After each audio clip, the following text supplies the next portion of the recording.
السلام عليكم ورحمة الله وبركاته. بسم الله والحمد لله والصلاة والسلام على أفضل المرسلين وعلى آله وصحبه وأتباعه أجمعين أما بعد.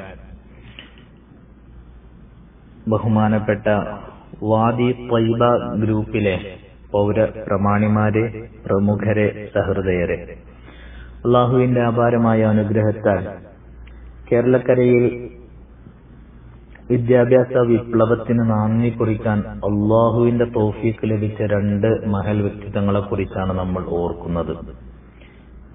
നമുക്കിവിടെ ഇരിക്കാനും ഇങ്ങനെ പറയാനും കേൾക്കാനും ഒക്കെയുള്ള തൗഫീഖ് തന്ന പ്രപഞ്ചനാഥനെ ഞാൻ ആദ്യമായി സ്തുതിക്കുകയാണ്. അൽഹംദുലില്ലാഹ്. എം ബഷീർ മുസ്ലിയാരെ കുറിച്ചും ഡോക്ടർ യു ബാപ്പുട്ടി ഹാജിയെ കുറിച്ചൊക്കെ നമ്മൾ പല വേദികളിലായിട്ട് കേൾക്കാൻ തുടങ്ങിയിട്ട് ഒരുപാട് കാലമായി. അവരൊക്കെ വിദ്യാഭ്യാസ വിപ്ലവത്തിന്റെ അതുമായി ബന്ധപ്പെട്ടാണ് അവരുടെയൊക്കെ പേരുകൾ നമ്മൾ കേൾക്കാനുള്ളത്. അല്ലാഹു ഓരോ ആളുകൾക്ക്, വ്യക്തികൾക്ക് കൊടുക്കുന്ന ഓരോ തൗഫീഖുകൾ. എം ബഷീർ മുസ്ലിയാർ എന്ന് പറയുന്ന ഒരു മഹാപ്രതിഭ, ഒരുപക്ഷെ അന്ന് കേരളക്കരയിൽ അത്രയും വലിയ ദിശനാബോധമുള്ള ഒരാള് മറ്റൊരാൾ ഒരുപക്ഷെ കേരളത്തിൽ ഉണ്ടായിട്ടുണ്ടാവില്ല. അങ്ങനെയുള്ള ഒരു പ്രതിഭ വളരെ കുറഞ്ഞ കാലം മാത്രമാണ് ജീവിച്ചത്. താരതമ്യേന കുറഞ്ഞ കാലം ജീവിച്ച അദ്ദേഹം എന്നും വിദ്യാഭ്യാസ വിപ്ലവത്തെ കുറിച്ച് ഓർക്കുമ്പോൾ എം ബഷീർ മുസ്ലിയാരെ മറക്കാൻ കേരളക്കരയ്ക്ക് കഴിയില്ല. അല്ലാഹു സുബ്ഹാനഹു വ തആല ഈ രണ്ട് മഹൽ വ്യക്തികളുടെയും ദറജ ഉയർത്തി കൊടുക്കട്ടെ. നാളെ ജന്നാത്തുൻ നഈമിൽ സജ്ജനങ്ങളോടുകൂടെ അവരോടൊക്കെ ഒപ്പം നമ്മൾ ഇങ്ങനെ അവരെ സ്മരിച്ചതിന്റെ ഒരു ബർക്കത്ത് കൊണ്ട് ഒരുമിച്ച് കൂട്ടി അനുഗ്രഹിക്കട്ടെ ഇൻഷാ അല്ലാഹ്. എം ബഷീർ മുസ്ലിയാർ 1929 മലപ്പുറം ജില്ലയിലെ വേങ്ങരക്കടുത്തുള്ള ചേറൂരിലാണ് ജനിക്കുന്നത്. സാധാരണ ഒരു കുടുംബത്തിൽ ഉപ്പ മുസ്ലിയാരനായിരുന്നു, അഹമ്മദ് മുസ്ലിയാർ എന്നറിയപ്പെടുന്ന ഉപ്പ. വിദ്യാഭ്യാസം കഴിഞ്ഞു, ചെറിയ മതപരമായിട്ടുള്ള വിദ്യാഭ്യാസം കഴിഞ്ഞു പള്ളിയിൽ നിന്നുള്ള. അതിനുശേഷം പിന്നെ ഭൗതിക വിദ്യാഭ്യാസം വളരെ നേരത്തെ കരസ്ഥമാക്കി എന്നുള്ളതാണ്. അത് എം ബഷീർ മുസ്ലിയാരെ കുറിച്ച് നമ്മൾ സ്മരിക്കുമ്പോൾ വളരെ എടുത്തു പറയേണ്ട ഒന്നാണ്. അത് പ്രത്യേകിച്ച് ഹൈലൈറ്റ് ചെയ്യപ്പെടാൻ കാരണം അന്ന് ഭൗതിക വിദ്യാഭ്യാസം ഹറാമാണ് എന്ന് ചിന്തിക്കുന്ന ഒരു സമുദായമാണ് സാധാരണക്കാരായിട്ടുള്ള ആളുകൾ. ഇംഗ്ലീഷ് ഹറാമാണ് എന്നൊക്കെ ചിന്തിക്കുന്ന ഒരു തരത്തിൽ അന്നത്തെ സാഹചര്യം അങ്ങനെ ആയിരുന്നു. അതിനിടയിൽ ആണ് ബഷീർ മുസ്ലിയാർ നേരത്തെ തന്നെ ഭൗതിക വിദ്യാഭ്യാസം കരസ്ഥമാക്കുന്നത്. അദ്ദേഹത്തിന്റെ ആ ഒരു കഴിവ് മനസ്സിലാക്കിയിട്ട് തന്നെ അദ്ദേഹം അങ്ങനെ ഈ ഒരു വിദ്യാഭ്യാസത്തെ കരസ്ഥമാക്കി. പുതിയ ചിന്തകൾ, വളരെ ഭയങ്കരമായിട്ടുള്ള ബ്രൈറ്റ് ആയിട്ടുള്ള ഒരാളായിരുന്നു ബഷീർ മുസ്ലിയാർ. കുറഞ്ഞ കാലമാണ് ജീവിച്ചിട്ടുള്ളൂ. 29 ജനിച്ച് 87 മരണപ്പെട്ടു പോയി. അത്രയും കാലം ജീവിച്ചുള്ളൂ. പക്ഷെ അദ്ദേഹം നടത്തിയ അതായത് ചിന്താ വിപ്ലവങ്ങൾ വളരെ വലുതായിരുന്നു, വൈജ്ഞാനിക വിപ്ലവങ്ങൾ. ഒരു വേള അദ്ദേഹം ഒരു പുത്തൻവാദിയാണ് എന്നൊക്കെ ഉള്ള ഒരു സംസാരങ്ങളൊക്കെ അക്കാലത്തുണ്ടായിരുന്നു. കാരണം ഈ പുതിയ റിഫോർമേഷനെ കുറിച്ച് സംസാരിക്കുന്നത് കൊണ്ട്. ഏതായാലും ബഷീർ മുസ്ലിയാർ അങ്ങനെ വളർന്നു. റഹ്മാനിയയില് പ്രിൻസിപ്പളായി വന്നിട്ടുണ്ട്. അങ്ങനെയൊക്കെയുള്ള ആ ഒരു കരിയർ അദ്ദേഹം ദർസില് മുദരിസായിട്ടുണ്ട്. അങ്ങനെയൊക്കെ പോകുന്നുണ്ട്. പക്ഷേ കേരള ചരിത്രത്തിൽ അദ്ദേഹം ശ്രദ്ധിക്കപ്പെട്ടത് ചിന്തകൾ തന്നെ. മഹല്ല് ശാക്തീകരണം അനിവാര്യമാണ് എന്ന് എം ബഷീർ മുസ്ലിയാർ ബാപ്പുട്ടി ഹാജിയെ ഇരുത്തി ചെമ്മാട് വെച്ച് നടന്ന മീറ്റിംഗിൽ അതിനെക്കുറിച്ചുള്ള വിഷയം ബോധ്യപ്പെടുത്തുകയുണ്ടായി. അതായത് ഈ സമുദായത്തിന്റെ മാറ്റം വരണമെന്നുണ്ടെങ്കിൽ, സമുദായത്തിന് പുരോഗതി വരണം എന്നുണ്ടെങ്കിൽ ഏറ്റവും ബേസിക് ആയിട്ട് മഹല്ല് തലത്തിലുള്ള ആ ഒരു ചിന്ത, മഹല്ല് തലത്തിലുള്ള റിഫോർമേഷൻ ആവശ്യമാണ് എന്ന് അദ്ദേഹം ആണയിട്ട് പറയുകയുണ്ടായി. അങ്ങനെയാണ് മഹല്ല് ഫെഡറേഷന്റെ രൂപീകരണവും മാതൃകാ ദർസുകളും ദർസ് സംവിധാനത്തെ ഒന്ന് മാറ്റാൻ അദ്ദേഹം ആലോചിച്ചു. അതായത് ഭാഷകൾ പഠിക്കാൻ വേണ്ടി ദർസിൽ അറബിയും ഇംഗ്ലീഷും ഉറുദും വേണമെന്ന് ക്ഷണിക്കുകയായിരുന്നു എം ബഷീർ മുസ്ലിയാർ. അതൊക്കെ നമ്മൾ പറയുമ്പോൾ ആ ഒരു സാഹചര്യം കൂടെ, അന്നത്തെ സാഹചര്യത്തിൽ ഇതൊന്നും ഇംഗ്ലീഷൊന്നും പഠിക്കാൻ പാടില്ല, ഇംഗ്ലീഷ് പുസ്തകമൊക്കെ പള്ളിയിൽ കൊണ്ടുപോയാൽ തന്നെ അത് വലിയ ഒരു കുറ്റകരമായിട്ട് കാണുന്ന ഒരു സാഹചര്യത്തിലാണ് ബഷീർ മുസ്ലിയാർ സധൈര്യം മുന്നോട്ട് വന്ന് അതല്ല, അറബിയും ഇംഗ്ലീഷും ഉറുദും ഒക്കെ ഭാഷയൊക്കെ ദർസിൽ പഠിപ്പിക്കണമെന്ന ഒരു ആശയം കൊണ്ടുവന്നത്. അങ്ങനെയാണ് ആ ഒരു ചിന്തയിൽ നിന്ന് അതിന്റെ ഒരു ബാക്കി പത്രമാണ് പിന്നെ ഒരു മതഭൗതിക സ്ഥാപനങ്ങൾ. പിന്നെ കേരളത്തിൽ ഇപ്പോ അത് വളരെ വ്യാപകമായിട്ട് തന്നെ വരികയുണ്ടായി. അപ്പൊ ഇതിന്റെ ഒക്കെ തുടക്കം, ഈ ഒരു ചിന്തന്റെ തുടക്കം ബഷീർ മുസ്ലിയാരായിരുന്നു. അതിന്റെ പ്രാവർത്തികമാക്കിയത് കൂടെ നിന്ന ബാപ്പുട്ടി ഹാജിയായിരുന്നു. അത് അള്ളാഹു അവർക്ക് കൊടുത്ത വലിയൊരു തൗഫീഖാണ്. കാരണം അതുവരെ കേരളക്കരയിൽ ആരും ചിന്തിക്കാത്ത ഒരു സംഗതി ചിന്തിച്ചു എന്നുള്ളതാണ്. അത് പിന്നീട് പിൽക്കാലത്ത് വർഷങ്ങൾക്കിപ്പുറം വലിയ വിപ്ലവമായി മാറി.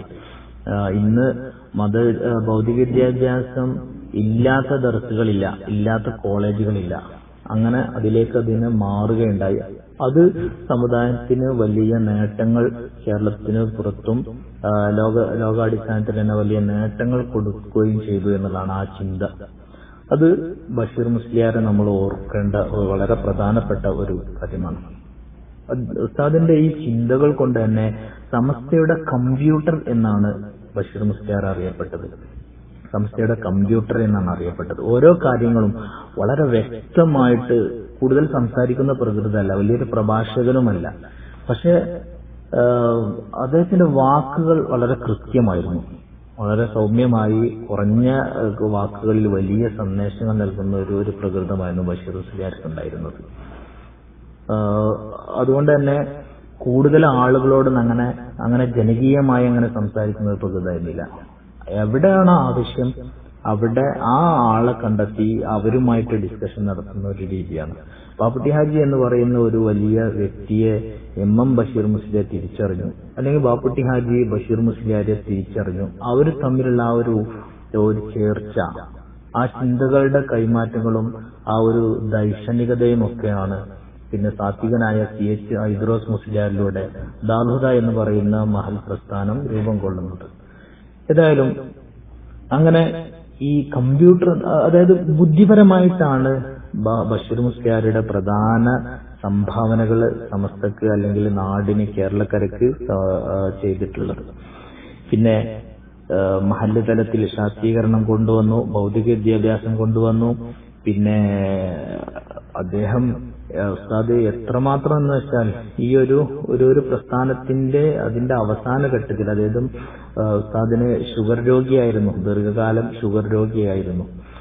ഉസ്താദ് ദാർഹുദയുടെ ഉദ്ഘാടന വേളയിൽ നെഞ്ഞത്ത് കൈവച്ചിട്ട് ആ ഒരു വേദന കടിച്ചിറക്കുന്ന സമയത്ത് പോലും പിന്നെ തന്റെ ആശയത്തിന്റെ ആ ഒരു പ്രാവർത്തികമാക്കുന്ന ആ ഒരു രംഗം കാണാൻ വേണ്ടി ക്യാമ്പസിലെത്തുകയും പ്രസംഗിക്കുകയും ചെയ്തിട്ടുണ്ട് ബഷീർ മുസ്ലിയാർ. ദാർഹുദയിലെ ഒരു ബ്ലോക്കിന്റെ പേര് തന്നെ ബഷീർ മുസ്ലിയാർ ബ്ലോക്ക് എന്നാണ്. ഏതായാലും ഉസ്താദ് ആ ഇത്രകാലം ചർച്ച ചെയ്ത ഒരു വിഷയം അതിനെ പ്രാവർത്തികമായി കാണാൻ ഉസ്താദ് ആഗ്രഹിക്കുകയും അതിനെ ഏറെ പ്രയാസപ്പെട്ടു വരികയും ചെയ്തു എന്നത് നമ്മൾ ചേർത്ത് വായിക്കേണ്ടതാണ്. ഏതായാലും വളരെ ചുരുക്കിയാണ് ഞാൻ, വാട്സപ്പ് ഗ്രൂപ്പായതുകൊണ്ട് ചുരുക്കി മാത്രമാണ് ഞാൻ പറയുന്നത്. ബഷീർ മുസ്ലിയാർ 1929 ജനിച്ച് 87 മരിച്ചു. വളരെ ചുരുങ്ങിയ കാലത്ത് ബുദ്ധിപരമായി ഒരുപാട് നേതൃത്വം കൊടുക്കാൻ സാധിച്ചു കഴിഞ്ഞു. സംസ്ഥയുടെ സംവിധാനങ്ങൾ, ഒട്ടുമിക്ക സംസ്ഥയുടെ സംവിധാനങ്ങളുടെയും തുടക്കം, അതിന്റെ ബ്രെയിന് ആയി പ്രവർത്തിച്ചത് ബഷീർ മുസ്ലിയാർ തന്നെയായിരുന്നു. ഓരോ കാര്യങ്ങൾ എങ്ങനെ ചെയ്യണം, പരീക്ഷകൾ അല്ലെങ്കിൽ മറ്റുള്ള കാര്യങ്ങളൊക്കെ എങ്ങനെ ചെയ്യണം എന്നുള്ളതിന് ഉത്തരം ബഷീർ മുസ്ലിയാറിന്റെ ആയിരുന്നു. ആശയങ്ങൾ പറയാലും അതിന്റെ ക്രോഡീകരിക്കലും ഒക്കെ ബഷീർ മുസ്ലിയാറാണ് ചെയ്തിരുന്നത്. ബഷീർ മുസ്ലിയാരുടെ കൂടെ തന്നെ നമ്മൾ എപ്പോഴും ചേർത്ത് ഓർക്കപ്പെടുന്ന ഒരു വ്യക്തിത്വമാണ് ഡോക്ടർ യു ബാപ്പുട്ടി ഹാജി. ബാപ്പുട്ടി ഹാജി ഉള്ളാട്ട് തറവാട്ടിലാണ് ജനിക്കുന്നത്. അവറാൻ എന്നാണ് അദ്ദേഹത്തിന്റെ യഥാർത്ഥ പേര്. ബാപ്പുട്ടി എന്നുള്ളത് ഓമന പേരാണ്. അത് പിന്നെ അതിലാണ് അദ്ദേഹം പ്രശസ്തമായത്. ബാപ്പുട്ടി ഹാജി ഒരു ഡോക്ടറാണ്. അതായത് പ്രാഥമിക വിദ്യാഭ്യാസം കഴിഞ്ഞ് കോട്ടക്കൽ ആര്യവൈദ്യശാലയിൽ നിന്ന് വൈദ്യൻ ആയിട്ട് പുറത്തിറങ്ങിയ ആളാണ്. ഭാഷകൾ അറിയാം, സംസ്കൃതം പഠിച്ചിട്ടുണ്ട്, അങ്ങനെ ഭാഷകളൊക്കെ പഠിച്ച ഒരു വ്യക്തി കൂടെയാണ്. ഒരു ഡോക്ടർക്ക് എങ്ങനെ സമുദായത്തെ സേവിക്കാമെന്ന് വളരെ മാതൃകാപരമായി കാണിച്ചു കൊടുത്ത ഒരു വ്യക്തിത്വമാണ് ബാപ്പുട്ടി ഹാജി. ഒരു വേള ബാപ്പുട്ടി ഹാജി CH ഹൈദ്രോസ് മുസ്ലിയാരോട് ഡിസ്കസ് ചെയ്യുന്നുണ്ട്, ഞാൻ ഈ വൈദ്യം, അതായത് പരിശോധന നിർത്തിയിട്ട് ഞാൻ മുഴുവൻ സമയം ദൈവത്തിന് വേണ്ടി, ദാവതക്ക് വേണ്ടി ഇറങ്ങിയാലോ എന്ന് അദ്ദേഹം ഒരു വേള ആലോചിച്ചിട്ടുണ്ട്. അന്നത്തെ പണ്ഡിതന്മാർ പറഞ്ഞത്, അല്ല ബാപ്പുട്ടി ഹാജി, വൈദ്യം നിങ്ങളുടെ ചികിത്സ ജനങ്ങൾക്ക് ആവശ്യമാണ്, അതോട് കൂടെ തന്നെ നിങ്ങൾക്ക് അതിന് സമയക്രമീകരണം ചെയ്യാണ് വേണ്ടതെന്ന് അദ്ദേഹത്തെ ഉപദേശിക്കുകയും അങ്ങനെ ഏറെക്കാലം അദ്ദേഹം ചെമ്മാട് വൈദ്യശാലയിൽ പരിശോധന നടത്തുകയും ചെയ്തു. അന്ന് അക്കാലത്തൊക്കെ വൈദ്യന്മാർ, ഡോക്ടർമാര് രോഗിയുടെ അടുത്തേക്ക് വീട്ടിലേക്ക് പോകുന്ന ഒരു സാഹചര്യമായിരുന്നല്ലോ. ബാപ്പുട്ടി ഹാജി ഒരു നാട്ടിൽ ചെന്നാല് ഒരു രോഗിന്റെ അടുത്ത് വന്നാല് ബാപ്പുട്ടി ഹാജി ആ ഒരു രോഗിയെ വിസിറ്റ് ശുശ്രൂഷ ചെയ്യുന്ന ആ ഒരു കാലഘട്ടത്തിൽ തന്നെ അവിടെ പരിസരത്തുള്ള ആളുകളുടെ ദീനീബോധവും അദ്ദേഹം ശ്രദ്ധിച്ചു എന്നതാണ്. ഒരു വൈദ്യനായിട്ടാണ് അവിടെ ചെല്ലുന്നത്, രോഗിയുടെ അടുത്താണ് ചെല്ലുന്നത്. എന്നാലും വളരെ സൂക്ഷ്മമായി ദർസിലൊക്കെ പോയി പഠിച്ചിട്ടുണ്ട്. ഈ മതം പഠിക്കുക എന്ന് പറയുന്ന പഠനം നടത്തിയിട്ടുണ്ട്. ബാപ്പുട്ടി ഹാജി എല്ലാ വിഷയത്തിലും ശ്രദ്ധിച്ചിരുന്നു, സ്വന്തം ജീവിതത്തിൽ അത് ശ്രദ്ധിച്ചിരുന്നു. മാത്രമല്ല, ഇങ്ങനെ ഈ ഡ്യൂട്ടി ചെയ്യുന്നതിനിടക്ക് തന്നെ ഇപ്പോ ദിവസങ്ങളോളം ഇങ്ങനെ യാത്ര ചെയ്യുകയാണല്ലോ, അവിടുത്തെ രോഗിന്റെ അടുത്ത് 2-3 തവണ ഒക്കെ പോവല്ലോ.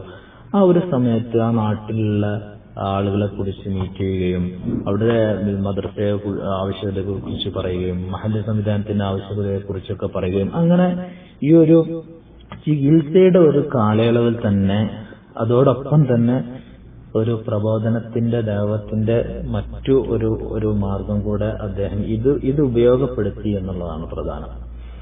ബാപ്പുട്ടി ഹാജിയെ ശ്രദ്ധിക്കുന്നത് നല്ലൊരു ഡോക്ടറായിട്ടല്ല. പക്ഷെ ഞാൻ നല്ലൊരു ഡോക്ടറായിട്ടല്ല എന്ന് പറയുന്നത് അദ്ദേഹത്തിന്റെ വൈദ്യ പരിശോധന ഉഷാറല്ല എന്നുള്ള ആൾക്കല്ല. അതിന് നല്ലൊരു ഉദാഹരണം എന്റെ കയ്യിലുണ്ട്. ദാറുൽ പ്രവർത്തനങ്ങളൊക്കെ അതിന്റെ ആ ഒരു സ്റ്റാർട്ടിങ്ങില് പ്രവർത്തനങ്ങളൊക്കെ നടന്നുകൊണ്ടിരിക്കുമ്പോ ബഹാവുദ്ദീൻ ഉസ്താദ് കൂടെ ഉണ്ട്. ഏറ്റവും അതില് പ്രായം കുറഞ്ഞ ആളാണല്ലോ. ബാപ്പുട്ടി ഹാജി, ബഷീർ മുസ്ലിയാർ, അതുപോലെ CH ഹൈദ്രോസ് മുസ്ലിയാർ, ഇവരുടെ ഒക്കെ കൂടെ ബഹാവുദ്ദീൻ ഉസ്താദ് ഉണ്ട്. അപ്പൊ ബഹാവുദ്ദീൻ ഉസ്താദ് ഇങ്ങനെ അത്ര അങ്ങോട്ട് മുന്നോട്ട് വരാതെ ഇവരെ കൂടെ ഇങ്ങനെ നിൽക്കണം. അപ്പൊ ബാപ്പുട്ടി ഹാജി ഒരു ദിവസം ബഹാവുദ്ദീൻ ഉസ്താദിനോട് ചോദിച്ചു, ബഹാവുദ്ദീൻ ഉസ്താദ് നേരിട്ട് പറഞ്ഞൊരു വിഷയം കൂടെയാണ്. ചോദിച്ചു, പിന്നെ നിങ്ങളെന്താണ്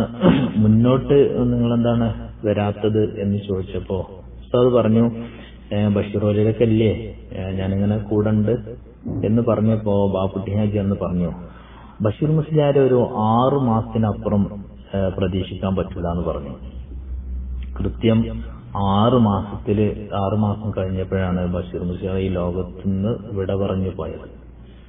അപ്പോ വൈദ്യം നല്ല വിദഗ്ധനായ വൈദ്യനായിരുന്നു എന്നർത്ഥം. അദ്ദേഹത്തിന്റെ ഷുഗർ രോഗിയാണ്, പേഷ്യന്റ് ആണെന്നുള്ളത് അറിയാം. ഫിസിക്കൽ ഘടന നോക്കിയിട്ട് 6 മാസത്തിന് ശേഷം ബഷീർ മുസ്ലിയാർ ജീവിക്കൂല എന്ന് പറയാൻ അദ്ദേഹത്തിന് കഴിഞ്ഞു എന്നുള്ളതാണ്. അപ്പൊ അതിന്റെ പ്രാവീണ്യം അദ്ദേഹം തെളിയിക്കുകയും, എന്നാൽ ഓരോ വിഷയത്തിലും ഇങ്ങനെ കുറിച്ചിങ്ങനെ പറയുകയാണെങ്കിൽ അതിന്റെ ഓരോ വശം ഇങ്ങനെ സൂക്ഷ്മത എന്നുള്ളൊരു വശം എടുക്കുകയാണെങ്കിൽ മതപരമായ സൂക്ഷ്മത. ബാപ്പുട്ടി ഹാജിയുടെ മുടി പുറത്ത് കാണൂല, എപ്പോഴും തല മുഴുവനായി മറച്ചിട്ടാണ്. നമ്മൾ തൊപ്പി തലപ്പാവ് കിട്ടുന്ന പോലെയല്ല, ടവലാണ്, വൈറ്റ് ടവലാണ് കിട്ടുക. അതന്നെ മുഴുവനായിട്ട് മറയുന്ന രീതിയിലാണ്, ഒരു മുടി പോലും പുറത്ത് കാണൂല. കുട്ടികൾ ചോദിച്ചിട്ടുണ്ട്, നിങ്ങൾ എന്നു മുതലാണ് ഇങ്ങനെ ഈ തല മറക്കാൻ തുടങ്ങിയത്, നിങ്ങളുടെ തല മുടി കണ്ടിട്ടില്ലല്ലോ. അപ്പൊ ബാപ്പുട്ടി ഹാജി പറഞ്ഞു, അത് ഈ വെള്ള വസ്ത്രം ധരിക്കലും തല മറക്കലും സുന്നത്താണ് എന്ന് അറിഞ്ഞത് മുതൽ ഞാൻ മുഴുവനായിട്ട് മറച്ചിട്ടാണ് എന്നാണ്. അങ്ങനെ ജീവിച്ച മനുഷ്യനാണ്. സൂക്ഷ്മത എന്ന് പറയുമ്പോൾ നമുക്കൊന്നും ചിന്തിക്കാൻ പോലും കഴിയാത്ത രീതിയിലുള്ള സൂക്ഷ്മത കാണാൻ കഴിയും. അതായത് 3 കൂട്ട് ഡ്രസ്സ് സാമ്പത്തികമായിട്ടൊക്കെ ഉള്ള, തറവാട് വകയായിട്ട് തന്നെ ഉള്ള ആളാണ്, സ്വന്തമായിട്ടും സാമ്പത്തികമൊക്കെ ഉള്ള ആളാണ്. എന്നിട്ട് പോലും 3 കൂട്ട് ഡ്രസ്സ്, അതും വൈറ്റ്, വെള്ള തുണിയും ജുബ്ബയും ഈ ടവലാണ്. വാച്ചിനെ കുറിച്ചൊക്കെ വർഷങ്ങൾ 20-30 വർഷങ്ങളൊക്കെ ഇത് ഒരേ വാച്ചാണ് യൂസ് ചെയ്യുന്നത്. അതുപോലെ ഷർട്ടിൽ എപ്പോഴും ഈ ജുബയിൽ എപ്പോഴും ഇങ്ങനെ ഒരു പിന്ന്, ഒരു സേഫ്റ്റി പിന്ന് ഉണ്ടാവും. അതും ഇതുപോലെ ഒരുപാട് വർഷം അദ്ദേഹം ഉപയോഗിച്ചു എന്നുള്ളതാണ്. അദ്ദേഹം പറയുകയുണ്ടായി, എനിക്ക് രാത്രി ലൈറ്റ് ഇട്ടില്ലെങ്കിൽ പോലും, കറണ്ട് ഇല്ലെങ്കിൽ പോലും ഈ സൂചി എടുക്കാനോ വെക്കാനോ എനിക്ക് പ്രയാസമില്ല. അങ്ങനെ മോട്ടിവേറ്റ് ചെയ്യും, നമ്മൾ കുട്ടികളൊക്കെ മോട്ടിവേറ്റ് ചെയ്യും പറയുന്ന. അതായത് നമ്മളൊരു കൃത്യത വേണം, ജീവിതത്തിൽ ഒരു കൃത്യത വേണം എന്ന് ബാപ്തി ഹാജി പറയാറുണ്ടായിരുന്നു. അപ്പോ സൂചി വാങ്ങാൻ ഇല്ലാണ്ടല്ല. അതേപോലെ കൊട, ഒരുപാട് വർഷങ്ങൾ ഒരേ കൊട യൂസ് ചെയ്തു. അത് കൃത്യമായി യൂസ് ചെയ്യുകയാണെന്നുണ്ടെങ്കിൽ ഒരുപാട് വേസ്റ്റ് ആവാതെ ഒരുപാട് കാലം യൂസ് ചെയ്യാമെന്ന് അദ്ദേഹം കാണിക്കുകയായിരുന്നു. അതാണ് ഒരു സൂക്ഷ്മത എന്നുള്ള ഒരു ഭാഗത്ത്. ദാറുൽ വരുമ്പോ വീട്ടിൽ നിന്ന് ഫ്ലാസ്കിൽ ചായ എടുത്തിട്ടാണ് വരിക. പിന്നെ പലപ്പോഴും ചായ കുടിച്ചതിന് ക്യാഷായിട്ട് ദാറുദന്റെ പെട്ടിയിൽ ഇടും ചെയ്യുമായിരുന്നു. ദാറുദക്ക് വേണ്ടി അതിന്റെ എല്ലാമായ ബാപ്തി ഹാജി പോലും ഇത് സമുദായത്തിന്റെ ക്യാഷാണ്, അത് എനിക്ക് മാത്രം അങ്ങനെ കുടിക്കാൻ പറ്റുമോ എന്ന് ആലോചിച്ചിട്ട് അദ്ദേഹം അങ്ങനെ ചെയ്യാറുണ്ടായിരുന്നു എന്നാണ്. ഭക്ഷണമൊന്നും ആദ്യം ദാറുൽ കഴിക്കൂലായിരുന്നു. CH ഇദ്രീസ് മുസ്ലിയാർ പറഞ്ഞിട്ടാണ്, നിങ്ങളിതിനു വേണ്ടി വർക്ക് ചെയ്യുന്ന ആളല്ലേ, അതുകൊണ്ട് നിങ്ങൾക്കത് ഹലാലാകുമെന്ന് പറഞ്ഞതിന് ശേഷമാണ് ബാപ്തി ഹാജി ഭക്ഷണം കഴിക്കാൻ തുടങ്ങിയെന്നുള്ളത്. എന്നാലും അത്രയും സൂക്ഷ്മമായിട്ട് സാമ്പത്തികമായാലും പേഴ്സണാലിറ്റിയിലായാലും മറ്റോട് പെരുമാറുന്ന രീതിയിലായാലും എല്ലാ വിഷയത്തിലും സൂക്ഷ്മത എപ്പോഴും ബാപ്പുട്ടി ഹാജി കൊണ്ട് നടക്കുമായിരുന്നു. പിന്നെ നല്ല പ്രാസംഗികനായിരുന്നു, ശ്രദ്ധിക്കപ്പെടുന്ന ഒരു പ്രാസംഗികനായിരുന്നു. വിഷയങ്ങളൊക്കെ വളരെ കൃത്യമായിട്ട് അവതരിപ്പിക്കാൻ കഴിയുന്ന ഒരു പ്രാസംഗികനായിരുന്നു. വളവന്നൂർ ബാഫക്കി യത്തീംഖാനയില് ഒരു പ്രസംഗത്തില്, ഒരു മീറ്റിംഗില് അദ്ദേഹം പ്രസംഗിക്കുകയുണ്ടായി. മുള്ളും മലരും എന്നാണ് അദ്ദേഹത്തിന്റെ വിഷയം. എന്നിട്ട് അദ്ദേഹം ആ മീറ്റിംഗിലുടനീളം പറഞ്ഞത്, നമുക്ക് മുള്ളുകൾക്കിടയിലൂടെ സഞ്ചരിച്ചാൽ മലരിലേക്കെത്താം, പൂവിലേക്കെത്താം എന്നതാണ്. അപ്പോൾ പ്രയാസങ്ങളും പ്രശ്നങ്ങൾക്കിടയിലൂടെ തന്നെ നമ്മൾ സഞ്ചരിക്കണം, മുന്നോട്ട് പോകണം എന്ന് പ്രവർത്തകരോട് പറയാം. അവസാനം പറഞ്ഞു, നിങ്ങൾക്ക് മീറ്റിംഗ് യോഗം പിരിഞ്ഞു പോകുമ്പോ നിങ്ങളുടെ കയ്യിൽ സാമ്പത്തികമല്ല വേണ്ടത്. ഒരു മീറ്റിംഗ് കൂടി അത് സാമ്പത്തികമല്ല നിങ്ങളുടെ കയ്യിൽ വേണ്ട, യാത്രാ ചെലവ് മാത്രമേ നിങ്ങൾക്ക് ബാക്കിയാവാൻ പാടുള്ളൂ. നമുക്ക് വേണ്ടത് പണമല്ല, സമ്പത്തല്ല വേണ്ടത്, പ്രവർത്തകരെയാണ് എന്ന് ബാപ്പുട്ടി ഹാജി ജീവിതത്തിൽ ഉടനീളം അത് പറയുകയുണ്ടായി. ഒരു വേള ദാറുൽ ഹുദ ബാപ്പുട്ടി ഹാജിയുടെ ഏകദേശം അവസാന കാലഘട്ടത്തിൽ ഇങ്ങനെ ഒരു സാമ്പത്തിക സോഴ്സ് വല്ലതും കണ്ടെത്താം എന്നുള്ള ഒരു ചർച്ച സജീവമായി. അത് മാനേജിംഗ് തലത്തിൽ തന്നെ സജീവമാവുകയും ബാപ്പുട്ടി ഹാജി അതിനെ അംഗീകരിക്കാതിരിക്കുകയും ചെയ്തു. അങ്ങനെ ബാപ്പുട്ടി ഹാജിയെ അംഗീകരിപ്പിക്കാൻ വേണ്ടി മുഹമ്മദ് അലി തങ്ങളെ കുറിച്ച് പാണക്കാട് തങ്ങളോട് വിവരങ്ങൾ പറയുകയും പാണക്കാട് തങ്ങൾ മീറ്റിംഗിലെ വിഷയം അവതരിപ്പിക്കുകയും ചെയ്തു. ബാപ്പുട്ടി ഹാജിയൊക്കെ, നിങ്ങൾക്ക് പ്രായമായി, നിങ്ങളുടെ കാലശേഷം ഈ സ്ഥാപന സംവിധാനത്തിൽ നടന്നു പോകണമെങ്കിൽ അത്യാവശ്യം സാമ്പത്തിക ചെലവുണ്ടാവും, അതുകൊണ്ട് നിങ്ങൾ വേണ്ടത് ചെയ്യണം എന്നുള്ള ഒരു ചർച്ച കൊണ്ടുവന്നത്. തങ്ങളെ പ്രസംഗം കഴിഞ്ഞ ഉടനെ ബാപ്പുട്ടി ഹാജി എഴുന്നേറ്റ് നിന്നിട്ട് പറഞ്ഞു, തങ്ങൾക്ക് വിരോധമില്ലെങ്കിൽ എനിക്കൊരു കാര്യം പറയാനുണ്ട് എന്ന് പറഞ്ഞിട്ട് ബാപ്പുട്ടി ഹാജി പറഞ്ഞു, പണമല്ല വേണ്ടത്, നമുക്ക് പ്രവർത്തകരാണ് വേണ്ടത്. ഒരിക്കലും ഒരു കോംപ്ലക്സ് വാങ്ങുക എന്നത് ദാറുൽ ഹുദയുടെ ലക്ഷ്യമല്ല എന്ന് പറഞ്ഞിട്ട് തങ്ങളെപ്പോലെ അത് ക്രോസ് ചെയ്ത് ആ ഒരു പദ്ധതി നടന്നില്ല. അപ്പോ പിന്നെ അങ്ങനെ പ്രൊമോട്ട് ചെയ്യുന്ന ആളായിരുന്നു. ഒരിക്കല് SKSFന്റെ ഒരു തുടക്ക കാലഘട്ടത്തിൽ എന്നൊക്കെ പറയാം, പിന്നെ കുറെ ആളുകൾ പിരിവിന് വന്നു. ബാപ്പുട്ടി ഹാജിന്റെ അടുത്ത് പിരിവിന് വരുമ്പോ അവര് പ്രതീക്ഷിച്ചത് ബാപ്പുട്ടി ഹാജി വലിയൊരു സംഖ്യ തരുന്നതാണ്. പക്ഷെ ബാപ്പുട്ടി ഹാജി ചായയൊക്കെ കൊടുത്തു കഴിഞ്ഞ ശേഷം 313 രൂപ മാത്രമാണ് കൊടുത്തത്. എന്നിട്ട് പറഞ്ഞു, നിങ്ങൾ ചെല്ലേണ്ടത് പൈസക്കാരായ കുറെ ആളുകളെടുത്തല്ല, വളരെ സാധാരണക്കാരായ, അവരിൽ പൈസക്കാരുണ്ടാവട്ടെ ഇല്ലാതിരിക്കട്ടെ, കോമൺ ആയിട്ടുള്ള ആളുകളുടെ വിഹിതം ഇതിൽ വേണം, അവരുടെ പങ്കാളിത്തം ഇതിൽ വേണം. അവരാണ് നമ്മുടെ സ്രോതസ്, അവരാണ് നമ്മുടെ ശക്തി എന്ന് ബാപ്പുട്ടി ഹാജി ആണയിട്ട് പഠിപ്പിച്ചു കൊടുക്കുകയായിരുന്നു. അപ്പൊ നമ്മള് സമ്പത്തല്ല ആവശ്യം, പ്രവർത്തകരെയാണ് എന്ന് എപ്പോഴും പറയാറുണ്ടായിരുന്നു. റസൂലിന്റെ വലിയ വിപ്ലവങ്ങൾ കഴിഞ്ഞ് റസൂല് ബാക്കിയാക്കിയത് ഒരുപാട് ഖജാനകളായിരുന്നില്ല. ഒരു വേള റസൂലിന് അങ്ങനെ ബാബ്ജി പറയുന്ന കാര്യമാണ് കേട്ടോ, റസൂലിന് അങ്ങനെ ആവശ്യമെങ്കിൽ എത്രയോ വലിയ സമ്പത്ത്, തന്റെ സമുദായത്തിന് ജീവിക്കാനുള്ള സമ്പത്ത് അവിടെ ഉണ്ടാക്കിയെടുക്കാനുള്ള അവസരങ്ങൾ ഉണ്ടാക്കിയത്. പക്ഷെ റസൂൽ പ്രവർത്തകരെയാണ്, സാധാരണക്കാരായ പ്രവർത്തകരെയാണ് ഉണ്ടാക്കിയെടുത്തത്. പിൽക്കാലത്ത് എന്താ സംഭവിച്ചത്? സക്കാത്ത് പോലും വാങ്ങാൻ ആളില്ലാത്ത രീതിയിൽ സമ്പത്ത് എല്ലാവരുടെയും ഇടയിൽ അത് വീതിക്കപ്പെടുകയാണ് ചെയ്തത്. അവ ആ ഒരു ഉദാഹരണം എപ്പോഴും ബാപ്പുട്ടി ഹാജി പറയാറുണ്ടായിരുന്നു ജീവിതത്തിൽ. വലിയ ചിന്തകളാണ് ലോകത്തിന് സമ്മാനിച്ചത്. കാരണം ബാപ്പുട്ടി ഹാജി ആലോചിച്ചത് 10, 20, 30 വർഷങ്ങൾക്ക് അപ്പുറത്തേക്കാണ് ആലോചിച്ചതെന്നുള്ളതാണ്. ദാർഹുദ എന്ന് പറയുന്ന ഒരു പ്രസ്ഥാനം ഉണ്ടാക്കിയതിനു ശേഷം പിന്നെ മഹല്ല് ഫെഡറേഷനിൽ നിന്ന് മാറി കൂടുതൽ കോൺസെൻട്രേഷൻ ദാർഹുദയിലായി. ബാപ്പുട്ടി ഹാജിന്റെ ശിഷ്ടകാല ജീവിതം മുഴുവൻ ദാർഹുദക്ക് വേണ്ടിയിട്ടാണ് ഉണ്ടായത്. അന്ന് ദാർഹുദയിലെ 98 പ്രസംഗമുണ്ട്. അന്ന് പറയുന്നത് ആഫ്രിക്കയിലെയും സൗദി അറേബ്യയിലൊക്കെ വിദ്യാർത്ഥികൾ ദാറുദ അങ്കണത്തിൽ എത്തിക്കഴിഞ്ഞാൽ അവരുമായി സംസാരിക്കാൻ നമ്മുടെ കുട്ടികൾക്ക് കഴിയും. ഇനി അതിനുള്ള പണിയാണ് നമ്മൾ ചെയ്യേണ്ടത് എന്നാണ് പറയുന്നത്. അന്ന് അതിന്റെ അവസാനത്തിൽ തന്നെ ബാപ്പുട്ടി പറയുന്നുണ്ട്, അതിമോഹമാണെന്ന് നിങ്ങൾ വിചാരിക്കുമോ, അള്ളാഹുവിന്റെ തീരുമാനമാണ് എന്ന് പറഞ്ഞിട്ട് പറയുന്നുണ്ട്. അപ്പോ അന്നത്തെ കാലഘട്ടത്തിൽ 98കളിൽ 90കളിൽ കേരള സമൂഹം ഒരിക്കലും ഒരു പ്രബുദ്ധ സമൂഹം പോലും ആലോചിക്കാത്ത അപ്പുറത്തേക്കാണ് ബാപ്പുട്ടി ഹാജി ആലോചിച്ചത്. വലിയൊരു വിഷനാണ് കൊടുത്തത്. ഇനി ആ വിഷയത്തിലേക്ക് ദാറുദ ഒരുപാട് സഞ്ചരിക്കേണ്ടതുണ്ട്. ആ സമുദായം നമ്മൾ ഇനി ഒരുപാട് സഞ്ചരിക്കേണ്ടതുണ്ട്.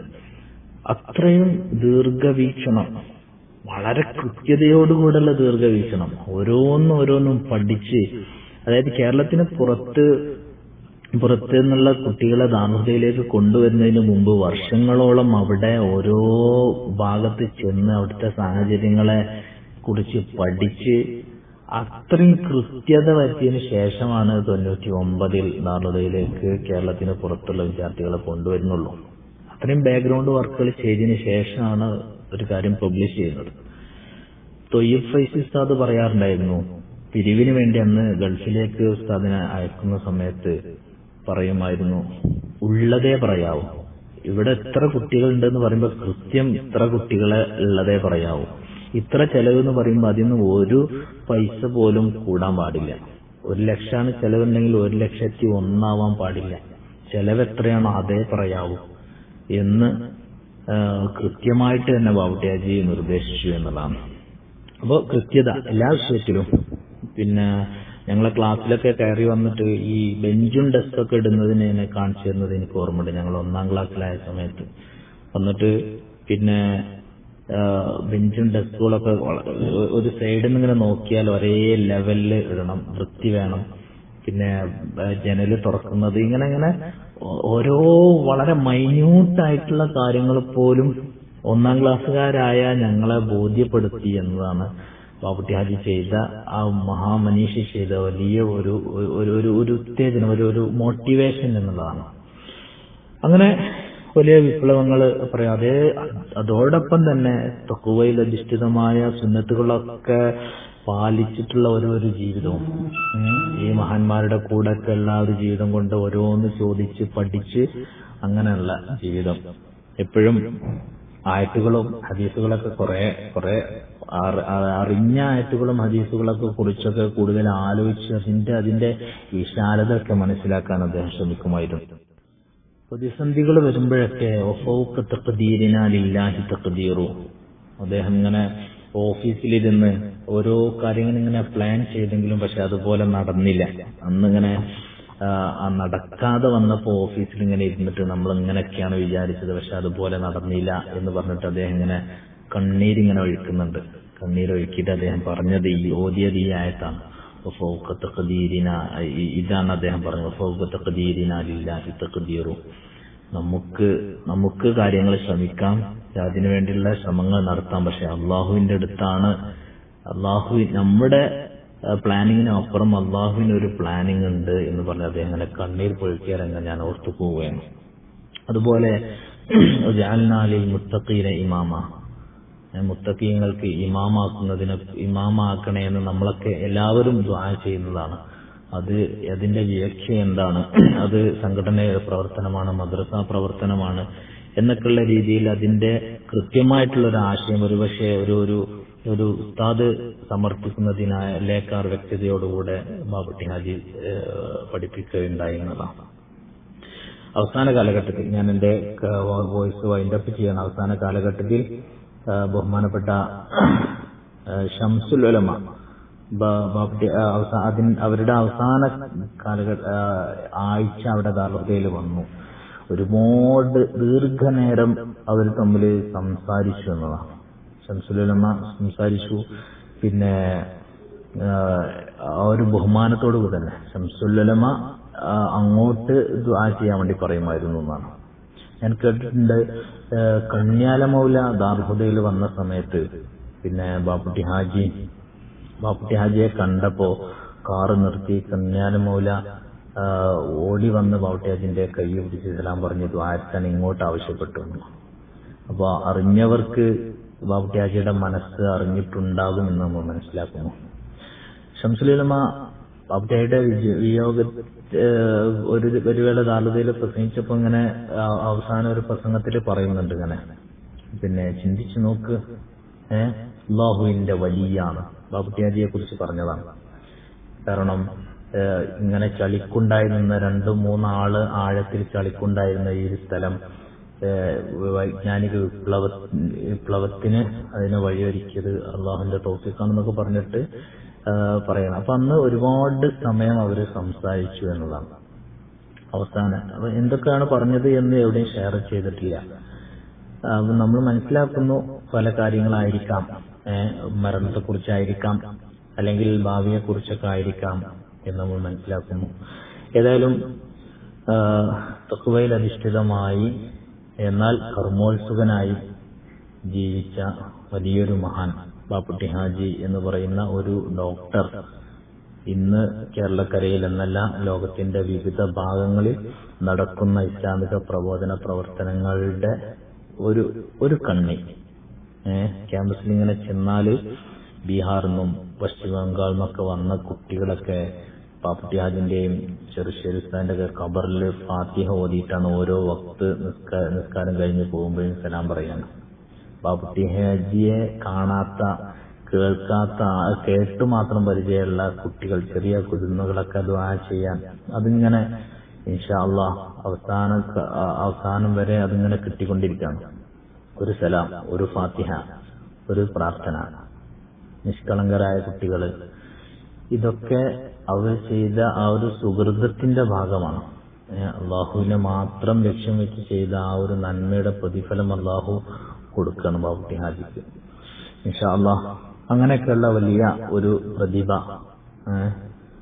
നമുക്ക് കേരളത്തിൽ നിന്ന് നമുക്ക് ബാപ്പുട്ടി ഹാജിയിലൂടെ അതുപോലെ തന്നെ അതിന് കൂടി നിന്ന ആ ഒരു ഈ ഒരു വിപ്ലവത്തിന്റെ അതിന്റെ ഒരു ബേസിക് ഉണ്ടല്ലോ. ബേസിക് എന്ന് വെച്ചാല് സിലബസ് ഇങ്ങനത്തെ കാര്യങ്ങളൊക്കെ നിർണയിച്ചത് എം ബഷീർ മുസ്ലിയാരായിരുന്നു. ബഷീർ മുസ്ലിയാർ, ബാപ്പുട്ടി ഹാജി, അള്ളാഹു വലിയ തൗഫീഖ് കൊടുത്ത 2 മഹൽ വ്യക്തിത്വങ്ങളാണ്. അവരോട് കൂടെ ഒരു ജനകീയമായിട്ട് എല്ലാവരെയും ഇതിലേക്ക് അടുപ്പിക്കുന്ന കെ ചൈദ്രോസ് മുസ്ലിയാർ, ഇങ്ങനെ ഒരുപാട് ആളുകളെ നമ്മൾ കാണുകയാണ്. ഇൻഷാ അല്ലാഹ് പറഞ്ഞാൽ ഒരുപാട് പറയാനുണ്ടാകും. അതുകൊണ്ട് ഞാൻ വൈൻഡപ്പ് ചെയ്യുകയാണ് ഇൻഷാ അല്ലാഹ്. അല്ലാഹു സുബ്ഹാനഹു വ തആല അവരോടൊപ്പം നമ്മെ ഏവരെയും ജന്നാത്തുൽ നഈമിൽ ഒരുമിച്ച് കൂട്ടി അനുഗ്രഹിക്കട്ടെ എന്ന് മാത്രം ദുആ ചെയ്ത് വആഖിറു ദഅവാനാ അൽഹംദുലില്ലാഹി റബ്ബിൽ ആലമീൻ. അസ്സലാമു അലൈക്കും വറഹ്മത്തുള്ളാഹി വബറകാതുഹു.